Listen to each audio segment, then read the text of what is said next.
Olá, irmãos e irmãs em Cristo. Venho aqui hoje gravar para vocês mais um vídeo no meu canal revelando as profecias da Bíblia. E no vídeo de hoje, quero desvendando o Apocalipse, falar sobre o capítulo 4, que era o juízo investigativo, o começo do juízo. Como isso começou, quero o que foi profetizado, vou falar tudo isso para você. Quero em que ano que começou o juízo investigativo. Eu vou falar o título também desse tema. Primeiramente, vamos orar para fortalecer a nossa fé. Querido Deus e Pai, muito obrigado por este momento, por esses minutos e segundos que eu vou estar junto de Ti, meu Pai. Neste dia do Senhor que começou agorinha no pôr do sol e que terminará amanhã ao pôr do sol, 24 horas do seu dia, meu Pai. Que podemos adorar e orar para o Senhor, meu Deus. Quero Te adorar sempre, meu Deus, principalmente hoje. Por isso, meu Deus, venho aqui pedir a Tua ajuda. Faz de mim o Seu servo, para que eu possa, dar o começo do juízo investigativo. Ela vai explicar o que isso significa e quais serão as fases do livro de Apocalipse. Por isso, meu Deus, a Sua verdadeira palavra eu pretendo pregar e não distorcer, meu Pai. Por isso, fique comigo nesses minutos e segundos que eu estarei pregando a Tua palavra. Tudo isso agradeço e oro em nome do meu Salvador Jesus Cristo. Amém. Vamos lá, irmãos e irmãs em Cristo. Apocalipse capítulo 4. A visão do trono de Deus. O tema dessa lição, que era o tema do vídeo de hoje, é uma porta aberta no céu. Por que uma porta aberta no céu? Porque,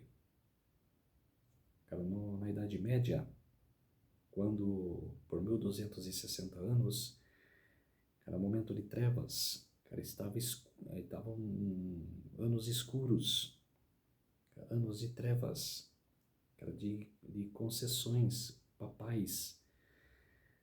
Estavam usando os cristãos como hereges, perseguindo.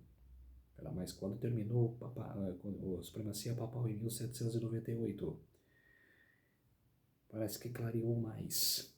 Saiu o poder satânico, e entrou uma luz de Cristo no mundo. As sociedades bíblicas começaram a organizar as Bíblias, soltar a Bíblia para os povos, porque na Idade Média a Bíblia ficou trancada. Era um momento de trevas, realmente.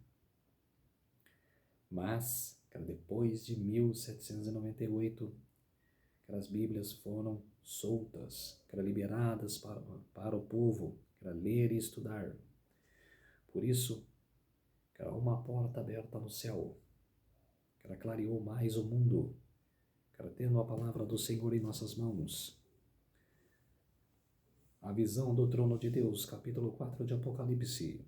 Depois destas coisas olhei, e eis não somente uma porta aberta no céu, como também a primeira voz que ouvi, como de trombeta ao falar comigo, dizendo: sobe para aqui, e te mostrarei o que deve acontecer depois dessas coisas.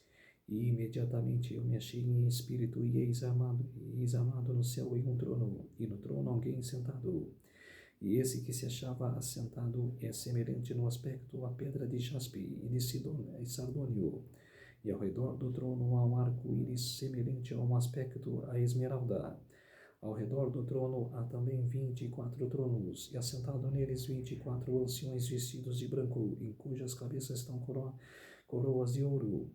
Do trono saem relâmpagos, vozes e trovões, e diante do trono ardentes 7 rochas de fogo, que são 7 Espíritos de Deus. Quer dizer, o que isso significa? Era o trono de Deus. João viu tudo isso, viu todas essas maravilhas, era do trono do Senhor. Jesus convidou João para olhar, para o trono de Deus. Por isso que a expressão, uma porta aberta no céu. João viu uma porta aberta no céu e começou a vê-la, tudo o que estava acontecendo lá dentro, no trono do Senhor. Vamos ver o que fala aqui a serva do Senhor, Ellen G. White. Era no livro A Grande Controvérsia, que é o mesmo do Grande Conflito, o juízo investigativo. Assim foi apresentada ao profeta a visão do grande e solene dia, quando o caráter e a vida dos homens seriam passados em revista diante do juiz de toda a terra, e cada homem deveria receber o galardão de acordo com as suas obras. O ancião de dias é Deus, o Pai, diz o salmista, antes que os montes nascessem e se formassem a terra, e o mundo de eternidade a eternidade. Tu és Deus. Salmos capítulo 90, verso 2. É ele a fonte de todo ser, de toda lei. Deve-se presidir o juízo, e os santos anjos, como ministros e testemunhas em número de miríades, assistem a esse grande tribunal.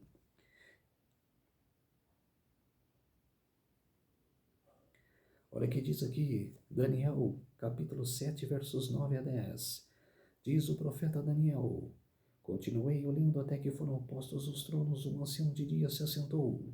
Sua veste era branca como a neve, e os cabelos da cabeça como a pura lã. E o seu trono eram chamas de fogo, e suas rodas eram fogo ardente. Um rio de fogo manava e saía diante dele. Milhares de milhares o serviam, e miríades de miríades estavam diante dele. Assentou-se o tribunal e se abriram os livros.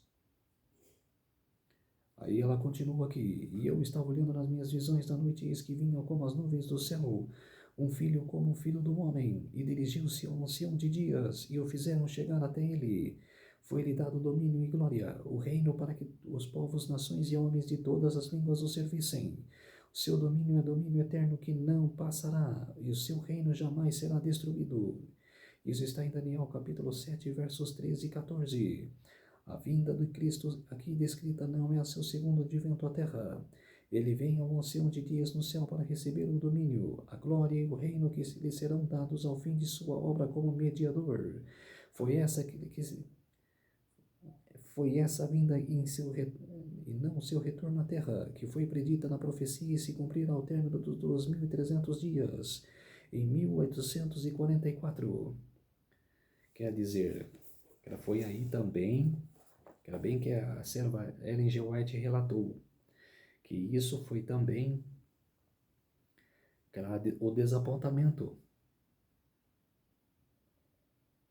que essa visão de João ao trono de Deus foi em 1800, foi relatada, essa profecia, que era para o ano de 1844. Quando Jesus revelou tudo isso para João, era o Apocalipse para João, foi no ano 96. Mas essa visão, jogou-se para 1844. Se cumpriu em 1844, no final das 2.300 tardes e manhãs da profecia. Ou, profecia, 2.300 anos. A profecia mais longa da Bíblia, que começou no ano 457 a.C. e que terminou em 1844 depois de Cristo. Em 457, foi o começo da profecia, que foi a ida de Neemias e todos os cristãos para Jerusalém para levantar o muro de Jerusalém, que hoje é o Muro das Lamentações. E foi passando os anos, até chegar a 1844, que foi que Jesus passou de sacerdote para sumo sacerdote, do ano 31 depois de Cristo até o ano 1844 como sacerdote. De 1844 até agora, de sumo sacerdote. E o povo de Deus, Guilherme Miller e os milleritas, que estudaram a Bíblia e que prediz, que eles estudaram e chegaram numa conclusão que, igual em Daniel capítulo 8, até 2.300 tardes e manhãs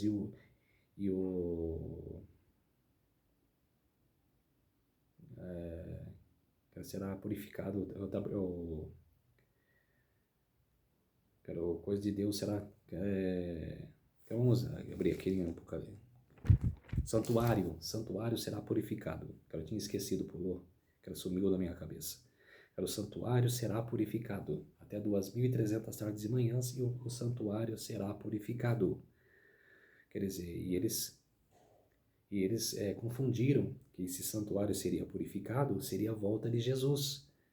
Mas não era, que era da passagem de Jesus como de sacerdote para sumo sacerdote.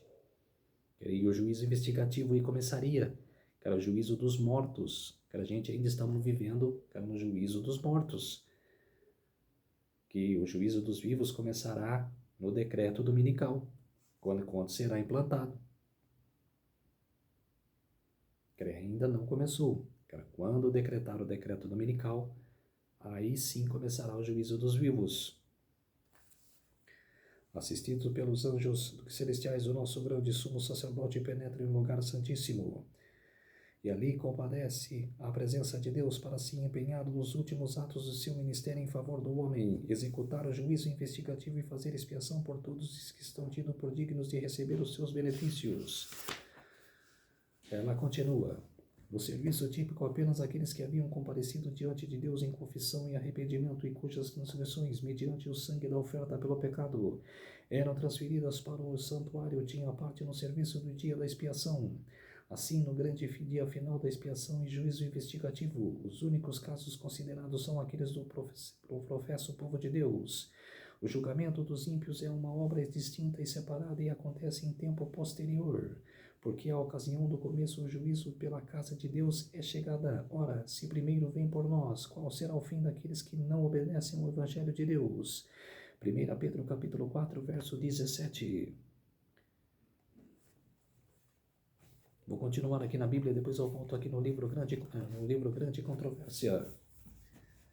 Versículo 6.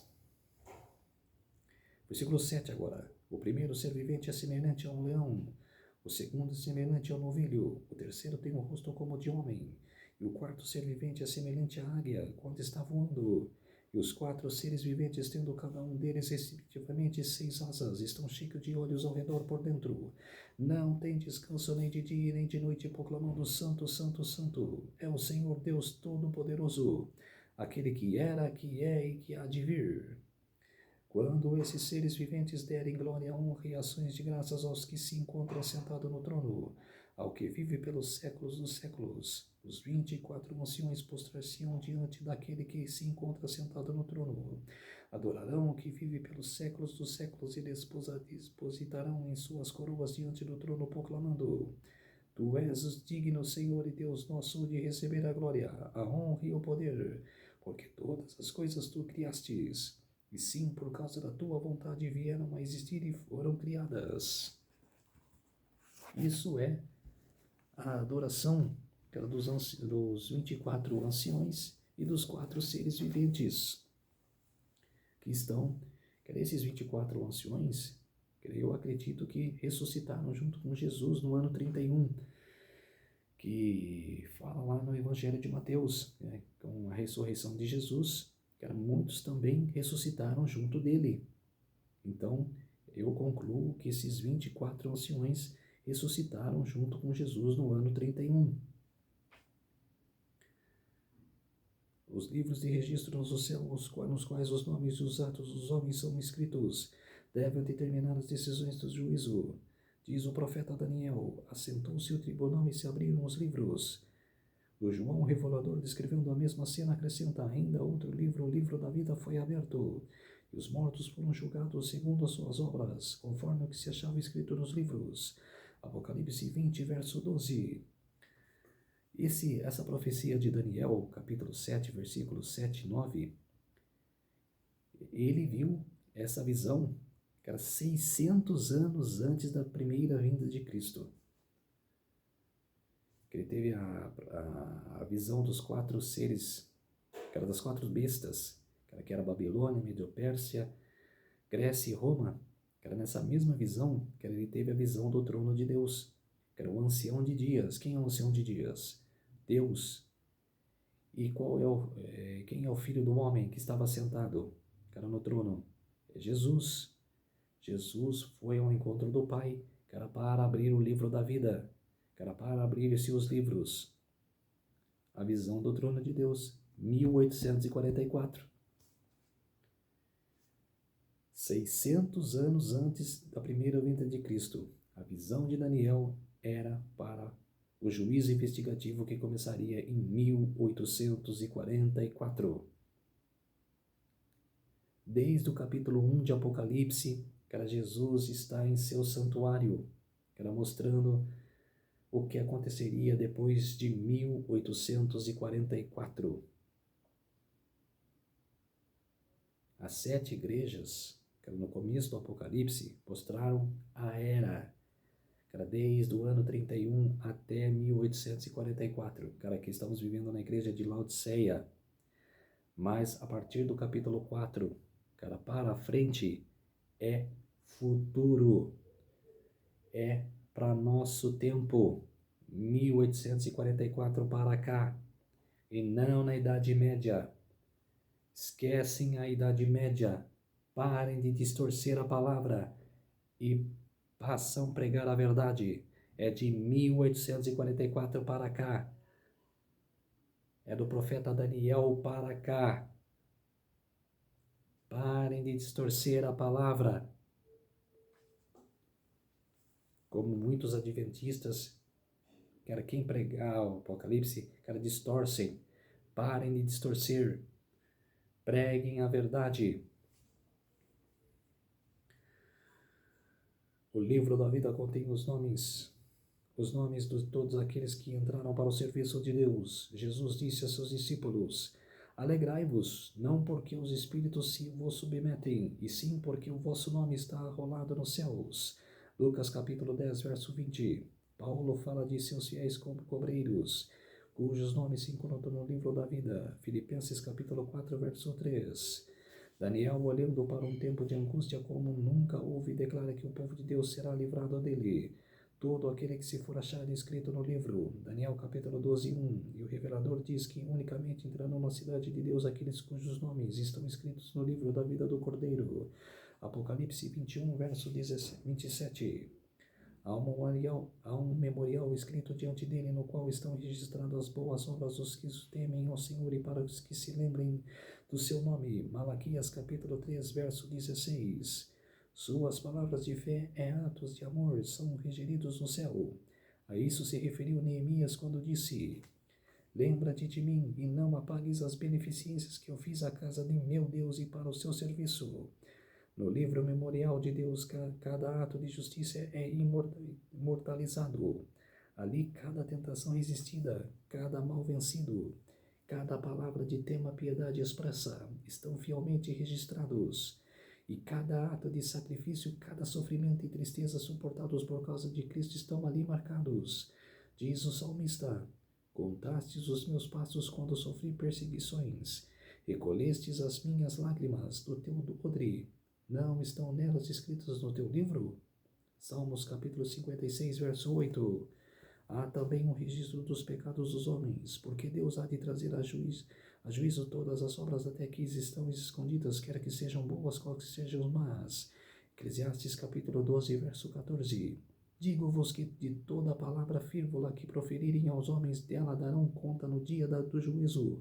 Porque pelas tuas palavras serão justificados e pelas tuas palavras será condenado. Mateus capítulo 12, versos 36 a 37. Os secretos propósitos e motivos aparecem no infalível registro, pois o Senhor trará a plena luz das coisas ocultas das trevas, mas também manifestará os desígnios dos corações. 1 Coríntios capítulo 4, verso 5. E eis que estão escritas diante de mim as vossas iniquidades e juntamente as iniquidades de vossos pais. Isaías capítulo 65, versos 6 a 7. A obra de cada homem passa em revista diante de Deus e é registrada por sua fidelidade ou infidelidade. Defronte de cada nome nos livros celestiais é colocado como terrível exatidão cada palavra injusta, cada ato egoísta, cada dever não cumprido e cada pecado secreto, juntamente com cada ardilosa hipocrisia, as negligências, as advertências e reprovações enviadas pelo céu, o tempo e as oportunidades desperdiçadas, a influência exercida para o bem ou para o mal, com todos os seus resultados de longo alcance, tudo é notado pelo anjo escrevente.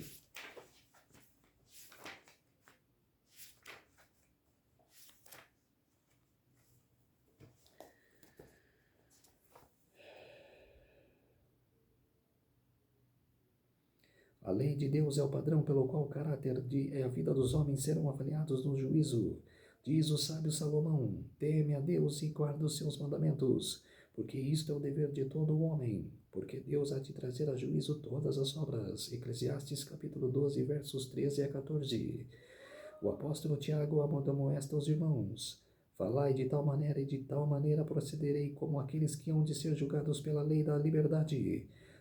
Tiago, capítulo 2, verso 12. Aqueles que no juízo serão tidos por indignos terão parte na ressurreição dos justos. Jesus disse: Mas os que são aviados por dignos de alcançar a era vindoura e ressurreição dentre os mortos são iguais os anjos e são os filhos de Deus, sendo filhos da ressurreição. Lucas, capítulo 20, versos 35 a 36. E mais uma vez declara que os que estiverem feito bem sairão para a ressurreição da vida. João capítulo 5, verso 29. Os justos mortos não serão ressuscitados senão após o juízo, no qual deles são enviados por dignos da ressurreição da vida. Por esta razão, eles não estarão presentes em pessoa no tribunal, quando seus registros forem examinados e os casos decididos. Quer dizer, vai haver um tribunal, para todos nós passará por um juízo. Mas esse juízo será depois dos 1000 anos, que todos os cristãos que foram salvos na segunda vinda de Jesus, que vão reinar 1000 anos no céu, depois que a Nova Jerusalém descerá, do céu para a terra, vai haver o julgamento, dos vivos salvos e dos mortos, perdidos, que depois dos 1000 anos, vão ressuscitar para ser julgados para a morte eterna. Quer dizer, todos nós vamos ser julgados. Ali será o nosso julgamento. Jesus aparecerá como seu advogado para pleitar em seu favor perante Deus. Se todavia alguém pecar, temos advogado junto ao Pai, Jesus Cristo justo. Por isso que eu falei no vídeo na escola sabatina, que fala que o papado só teve blasfêmias, e a confissão auricular, que os católicos de hoje vão até o Papa e confessam seus pecados para o padre, ou para também o Papa, lá no Vaticano. Confessem o seu pecado. Não é para fazer isso. Eles são pecadores como nós. A gente deve confessar os nossos pecados diante de Deus Pai. E no final, quero falar, tudo isso peço em nome do meu Salvador Jesus Cristo. Amém. Que Ele é o intercessor entre Deus e os homens. Jesus Cristo. Que está em Timóteo. Paulo declara lá em Timóteo: há um mediador entre vós, um homem, Jesus, o homem, Jesus Cristo, o homem. Há um mediador entre vós e o homem, entre Deus e o homem, Jesus Cristo, o homem. Isso fala em Timóteo. Quer dizer, é para Deus que a gente deve se ajoelhar aqui no nosso quarto, e pedir perdão no momento íntimo de você e Deus. Confessai o seu pecado para Deus e não ir a um sacerdote. E nem você, da igreja evangélica, e um pastor, e confessar o seu pecado a ele. Não. Confessar para Deus. Confessar o seu pecado para Deus. Isso que a Igreja Católica faz é uma blasfêmia. Porque Cristo não entrou em santuário feito por mãos, figura do verdadeiro, porém no mesmo céu, para comparecer agora por nós diante de Deus. Por isso também pode salvar totalmente os que eles se chegam a Deus, vivendo sempre para interceder por eles. Isso está em Hebreu, capítulo 9, verso 24, e no capítulo 7, verso 35. À medida que os livros do registro são abertos no juízo, a vida de todos os que creram em Jesus passa em revista diante de Deus, principiando com aqueles que primeiro viveram sobre a terra. Nosso advogado apresenta os casos de cada sucessiva geração e encerra como os casos dos vivos. Cada nome é mencionado, cada caso rigorosamente investigado. Nomes são aceitos e nomes são rejeitados. Quando alguém tem pecado nos quais não houve arrependimento e perdão, os quais permanecem os livros de registros, seu nome será eliminado no livro da vida, e o registro de suas boas obras apagado no livro memorial de Deus. O Senhor disse a Moisés: riscarei do meu livro todo aquele que pecar contra mim. Êxodo capítulo 32, verso 33. E disse a ele o profeta Ezequiel: mas desviando-se o justo da sua justiça e cometendo iniquidade dos atos de justiça, quando tiver praticado, não se fará memória. Na sua transgressão com que transgrediu, no seu pecado que cometeu, neles morrerá. Ezequiel capítulo 18, verso 24. Todos os que verdadeiramente se arrependeram dos seus pecados e pela fé reivindicam o sangue de Cristo como seu sacrifício expiatório, têm o perdão posto ao lado do seu nome dos livros celestiais.